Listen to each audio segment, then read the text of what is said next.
Action తెలుసు, over action తెలుసు, కానీ అంతకు మించిన యాక్షన్ తెలుసా? తెలీదా? అయితే పూనం పాండే రీసెంట్గా రిలీజ్ చేసిన వీడియోని చూడమని, అదే ఓవర్ యాక్షన్ అని అంటున్నారు కొంతమంది నెటిజన్స్. ఓ విషయాన్ని చెప్పాలంటే, ఓ మహమ్మారిపై అవగాహన తీసుకురావాలంటే జిమ్మికుల కంటే బాధ్యతాయుత ప్రచారం సరిపోతుందని గుర్తు చేస్తున్నారు. ఇది మిస్ అయింది కనుకే పబ్లిసిటీ స్టంట్ గానే నీ జీవితం కూడా మారిందని కాస్త హార్డ్ హిట్టింగ్ గానే పూనంపై కమెంట్ల వర్షం కురిపిస్తున్నారు. ఎందుకంటారా? మీకు తెలిసిందేగా.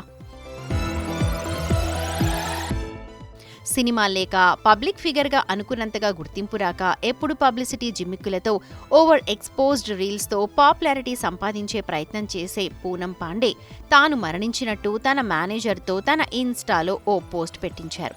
అందుకు కారణం సర్వైకల్ క్యాన్సర్ అంటూ పోస్ట్లో కోట్ చేయించారు. ఇక ఈ పోస్ట్ను నమ్మిన అందరూ పూనం పాండేను గుర్తు చేసుకుంటూ ఎమోషనల్ అయ్యారు. నవ్వుతూ ఉండే ఈ బ్యూటీ వెనుక ఇంత పెద్ద మహమ్మారి దాగుందా అంటూ ఫీల్ అయ్యారు. రిప్ అంటూ పోస్టుల మీద పోస్టులు పెట్టారు. మీడియా వారు రంగంలోకి దిగి ఆమెకు ట్రిబ్యునల్గా పూనంపై స్పెషల్ వీడియో ప్యాకేజెస్ కూడా ప్లే చేశారు.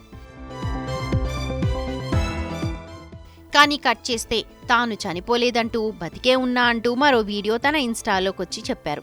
సర్వికల్ క్యాన్సర్పై అవేర్నెస్ తీసుకొచ్చేందుకే ఇలా చేశానంటూ, హెచ్పివి వ్యాక్సిన్ వేయించుకుని క్యాన్సర్ నుంచి రక్షణ పొందాలి అంటూ ఆ వీడియోలో చెప్పారు. అయితే ఈ వీడియో చూసి షాక్ అయిన నెటిజన్స్ చెప్పింది మంచి అయినా పూనం ఎంచుకున్న రూటే బాలేదంటూ కామెంట్లు చేస్తున్నారు. ముందు చెప్పినట్లు దారుణంగా ఈమెపై విరుచుకుపడుతున్నారు.